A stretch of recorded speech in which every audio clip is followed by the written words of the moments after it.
Всем привет, дорогие друзья! Сегодня готовлю насыщенное шоколадное печенье с мягкой, почти трюфельной серединкой и тонкой хрустящей корочкой сверху.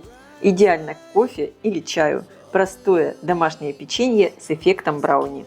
Такое печенье можно сказать гости на пороге, если надо что-то очень быстро приготовить к чаю. Для рецепта мне понадобится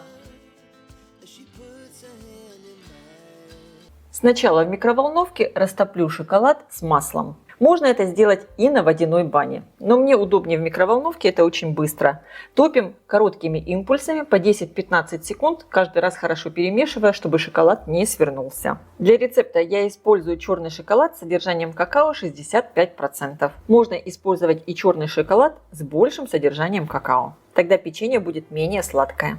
Не перегревайте шоколад, чтобы он не был горячим. Вот я прогрела до такого состояния. Здесь у меня еще есть кусочки шоколада. Они сейчас здесь сами доплавятся. Растопленный шоколад с маслом переливаю в миску. Кстати, можно топить сразу в большой миске и в ней же замешивать тесто. Как вам удобно. И тогда меньше грязной посуды будет. Добавляю тростниковый сахар коричневый. Можно использовать и белый, но с коричневым тесто получается вкуснее. Добавляю щепотку соли.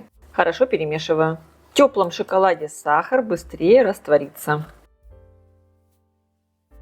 Добавляю по одному яйца. Перемешиваю. Тесто здесь очень простое. Миксером ничего взбивать не надо. Просто все смешиваем венчиком. Для рецепта я использую яйца среднего размера. Вес яйца со скорлупой примерно 62 грамма. Просеиваю муку, какао и разрыхлитель.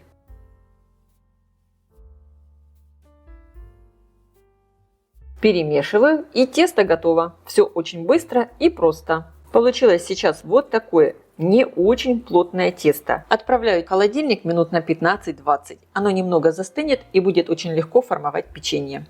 И теперь формую печенье. Здесь тесто довольно-таки жирное, поэтому оно не прилипает. Можно спокойно формовать вот такие шарики. И сразу их выкладывать на противень.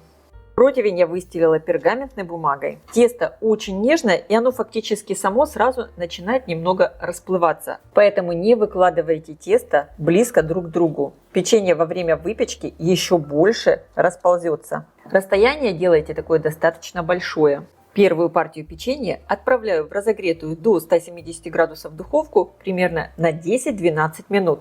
Это печенье не надо передерживать. Внутри оно должно оставаться очень мягким. Центр печенья должен быть такой еще слегка мягкий. И сейчас очень важный момент. Дайте печенью остыть на противне примерно в течение 5 минут. И только затем перекладывайте его на решетку. Печенье за это время дойдет. Внутри останется очень вкусная и нежная серединка. Всего из этого количества ингредиентов получается 14 штук такого достаточно крупного печенья.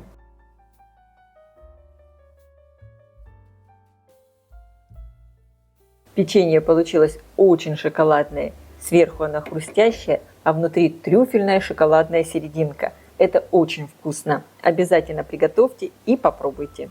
А я желаю всем приятного просмотра и приятного аппетита. Если видео вам понравилось, поставьте лайк, напишите комментарий и подпишитесь на мой канал, чтобы не пропустить новые интересные рецепты. Всем пока!